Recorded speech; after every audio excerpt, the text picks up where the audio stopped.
The story opens with Danby, a high school senior in her final year, just days away from her university entrance exams. Her biggest problem is math. She's terrible at it. She constantly dozes off in math class, which drives her teacher crazy. One day, he calls her to the board, and, as usual, she can't solve anything. Frustrated, he scolds her in front of everyone. When she gets home, she ignores studying and spends her time on her phone and listening to music. Her mom watches her, annoyed, and tells her that if she solved math problems the way she memorizes song lyrics, she'd already be a genius. She jokes that Danby must have inherited her math struggles from her father, who was also bad at it, and that no university would accept her at this rate. What bothers Danby most is when her mom switches the TV channel to one of those historical dramas she's always watching. Danby gives up and leaves the room, heading to her best friend's house. Her friend reminds her again that this is her last chance to get into college. If she fails now, she'll have no future, no place to go. The next morning, Danby wakes up late and rushes out, already behind schedule for the big exam. Her mom encourages her as she leaves, telling her to do her best so she can get into a good school. Danby is nervous, especially about the math section, but she tries to study on the bus until she reaches the exam center. She jumps off the bus and runs, but forgets her umbrella. As she approaches the exam building, fear takes over. She isn't ready. She starts panicking, thinking about running away instead of facing the possibility of failing. She sits in the pouring rain, her heart sinking, silently wishing she could just disappear. There's a shallow puddle in front of her formed by the rain. She steps closer to it, and suddenly something strange happens. She notices a group of people dressed in unusual clothes, all gathered and praying for rain. They say it hasn't rained in 3 years, and people are dying from the drought. Suddenly, Danby finds herself falling into the puddle and begins to drown. But instead of dying, she reemerges in the same spot, yet somehow in a different world. She's confused and starts asking the people around her if they're filming a historical drama or something. The king, seeing her strange behavior, becomes terrified and yells, asking if she's a demon. She nervously says, "No, I'm just a high school student." But the way she says it sounds like some kind of magical incantation to them, which only increases their fear. Suddenly, guards surround her with swords drawn. When she realizes the swords are real, she panics and improvises, saying, "I know why I'm here. Please, God, send the rain." The people repeat her words like a prayer, but the moment they all lift their heads again, she's vanished. She had already run off and kept going until she reached a place filled with ceremonial clothes. She disguises herself as one of the temple priests and sneaks into a gathering with the king. During the meeting, the king suddenly announces that they must stop relying on superstitions and instead study science and mathematics to solve the problems in their kingdom. But the chief priest objects, saying this is dangerous nonsense, that math is just another superstition and it's impossible to understand nature through equations. He claims the real reason for the drought is that the heavens are angry with the king, and the only way to bring rain is for the king to perform a sacred ritual with the queen. Danby secretly slips out of the meeting and goes to look for her phone, but she gets caught again. While she waits for the king to arrive, she starts thinking maybe she can escape once it finally rains. But the king shocks her by saying that it hasn't rained in 3 years. And honestly, he doesn't like her. He declares that she should be executed immediately. She panics and begs, "Please wait. I'm just a student from the future, and I came here by accident." She tries to convince him that she knows a lot about history. And when that doesn't work, she quickly adds that she's also brilliant at math. Intrigued, the king postpones the execution and tells her to prove it. He gives her a Pythagorean theorem problem to solve. At first, she's confused and says she can't even understand what's written. But when she realizes it's the Pythagorean theorem, she solves it quickly. The king is amazed. He says his own scholars usually take 3 days to solve such a problem. From that moment on, everyone starts treating Danby as Gosum, a male scholar. The king gives her a mission: teach math to the people. If she succeeds, he'll let her return home. But he's the first student, and she's shocked to discover he doesn't even know how to count. She patiently begins teaching him from the very basics: numbers, addition, and subtraction, all the way up to multiplication. Eventually, they prepare for a math contest against a rival city's musician. If Danby loses, she'll be punished. She boldly challenges the king and even hits him in frustration when he gets things wrong. The guards rush in, ready to kill her for touching the king, but he stops them and laughs it off. They hide all the math papers whenever the queen visits, pretending to be practicing music instead.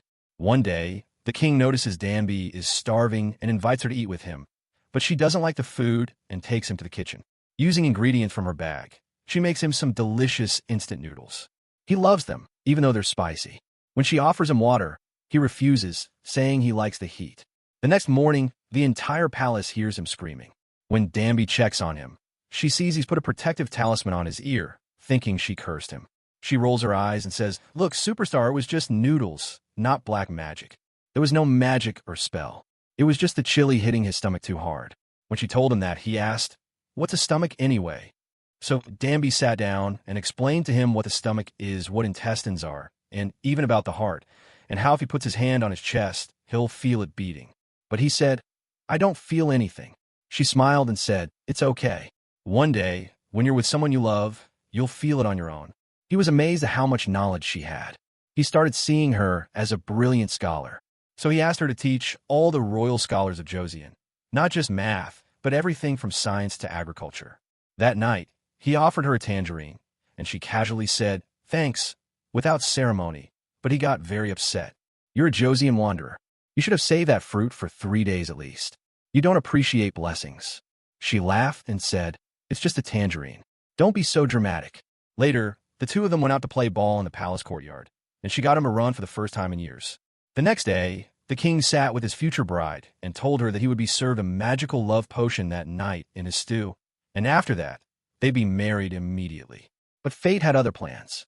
That bowl ended up in Danby's hands. She started behaving very strangely and ended up falling asleep in the palace. When she woke up, she kept apologizing to the king, but he simply told her nothing happened. Go, forget it. They went for a walk outside, and he told her that if she could achieve her mission, she would earn a high rank in the council and even be gifted a royal horse. But she said, "I don't want anything. I'm going back to my world as soon as the rain falls." The king replied, "Then from now on, don't treat me like a king.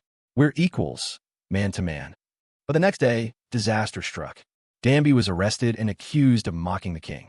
They tied her by the limbs, preparing to torture her. But the king stepped in and explained to the priest that this young scholar had valuable knowledge.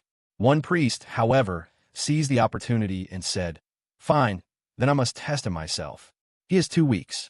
If it doesn't rain by then, we'll execute him." Danby didn't give up. She kept studying, calculating everything. And the palace musician helped her build a rain gauge. Then, without warning, rain began to pour from the sky. Danby was overwhelmed with joy. But the king suddenly remembered what she said, that she would leave once it rained. He ran to the house where she was staying and found her crying in front of the rain gauge, overwhelmed with emotion. He told her, "You need to escape right now. I've been preparing for this. A ship headed for Ming is waiting for you." But she shook her head. "I've spent my whole life running away. I only ended up here because I was trying to escape my world." At that moment, the palace musician, who had secretly been working with a high priest, arrived. The priest had ordered him to kill the scholar, believing Danby might truly be from the future. The musician told the priest, "If that's true, then he's even more dangerous. We must get rid of him." The musician took Danby and put her on a horse, galloping through the woods until they reached a forest. There, he told her, "I've known for a while that you're a girl, but I'm a decent man. Your secret is safe with me." She explained that it wasn't intentional. The job she landed was offered to a boy, and she had no choice but to take it.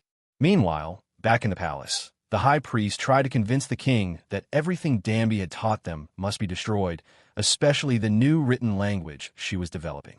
They had to stick to tradition and eliminate the boy's influence. But the king couldn't accept that. He left the palace on horseback, searching for her. Elsewhere in the forest, the guards finally caught up to Danby and the musician. He let her escape and stood in their way, fighting them off until the queen herself appeared, her feet bleeding. She had run all the way there, desperately searching for them. Danby kept walking along the road until she reached a fork and didn't know where to go. Then she remembered something the king once said, that the sun is Joseon's clock, so she followed the sunlight until she reached the sea. And there, the king was already waiting for her. That night they sat side by side watching the stars. She told him, "In the future, we don't see stars like this, only the brightest ones." He replied, "Look now. The only stars you're seeing are the ones you choose to see. But if you stop and look closely, you'll start to see more. Those stars were always there. They just didn't appear until you decided to see them. The eyes see what the heart wants. After a quiet pause, the king confessed that he loved her. He said he wanted to create a new, easier language so common people could learn, not just the nobles. She suddenly remembered something, pulled out her money from the future, and saw his face printed on the currency. That's when she realized he really would succeed. When the king returned to the palace, he announced he would begin paying salaries to those who serve the people well. The high priest surprisingly agreed, saying that anyone who benefits the people should be rewarded. "What do you think of Gosum?" he asked. But no one else in the court agreed. They believed Gosum should be banished or even executed. Still, Danby continued to secretly teach the king everything: math, writing, and reasoning, without the priests knowing. One day, while walking through the palace, she found the queen hiding and eating in secret. They had forbidden her from eating too much, so she wouldn't gain weight and ruin her appearance. Danby offered her one of her instant noodle cups. The queen accepted it, and, as they ate, they started chatting. From that moment on, they became friends. A few days later, the queen approached the king and told him she knew everything. She had already informed the queen mother too, because the girl Danby was supposed to be one of his concubines. Suddenly, Danby found herself being prepared for something she didn't understand. The palace maids were dressing her up and applying makeup. She had no clue what was going on until she realized they were preparing her for the midday rest with the king, and that she was to become his first woman. The moment she understood what was happening, she panicked and ran away from the mad people around her. One of the head maids quickly informed the king that she had escaped on her way to the palace. The king went out to search for her and eventually found her, but he grabbed her by the arm and pulled her into a room. Danby screamed, protesting, "You said we'd stay just friends. I'm only 19. The king chuckled and replied, 19. That means you've got at least 3 years of adulthood. You're not a kid anymore. Besides, I've known you were a girl for a while now. I haven't touched you, have I? But tonight, you need to stay here. Everyone's watching. Don't worry, I'm not going to eat you alive. The truth is, my mother's extremely stubborn, and no one can persuade her easily." The next morning, Danby went to speak with the musician. He asked her, "Are you sure you want to go back to the future?" But she didn't answer. She was torn, and her heart was full of doubt. She just walked off and sat alone. After a while, the queen came and told her someone wanted to see her. When Danby entered the palace, she found herself face to face with the queen mother, who looked exactly like her real mother. She completely broke down in tears, and no one understood what had triggered her crying. That night, she went to see the new astronomical system of Joseon, one she had personally helped create. It would help the kingdom accurately track the days and months. The king then invited her to come see something else he'd been working on. He had developed a new alphabet made up of 28 letters, meant to simplify reading and writing so that everyone in Joseon, not just the scholars, could learn. As they walked into the middle of the great hall, he asked her to sit in the ceremonial chair. Then he placed a royal hairpin on her head, a symbol of marriage, and asked her to stay with him forever. Danby started crying and told him, "I can't. I promised myself I'd go back once the rain comes. My mother is waiting for me, and she trusts me." The king gently replied, "Then go see her and come back. Let's live here together." But she refused again. He lost his patience and said angrily, "You're right. The future is better than this Joseon, full of sickness and disease. Do whatever you want." Then he stormed off, heartbroken. She remained in the hall, standing still, when suddenly she was struck on the head and knocked unconscious. Someone stabbed her with a sword, and the entire building was set on fire. When the king heard what happened, he risked his life and ran through the flames to rescue her. The next day, he summoned his assistant and said, "The ancient text disappeared last night." He accused the high priest of stealing it. The king grabbed the priest's hand and said, "Did no one teach you to erase all evidence after committing a crime like this?"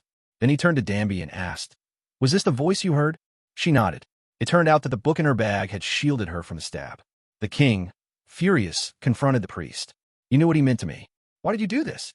The priest answered coldly, "Because if that new language spreads, young people will start thinking freely. It'll create chaos. It will destroy the kingdom. I'm not afraid of dying. I'm afraid of the disorder that will ruin the future." The king replied, "Even if you try to stop it, I will build this system of writing for the people. I want to be someone who makes their dreams possible.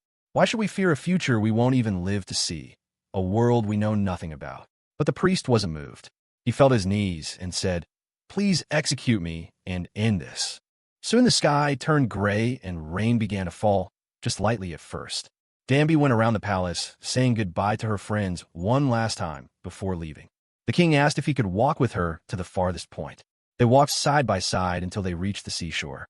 There, Danby stepped into the same pond she had once fallen into and allowed herself to sink again, just like before.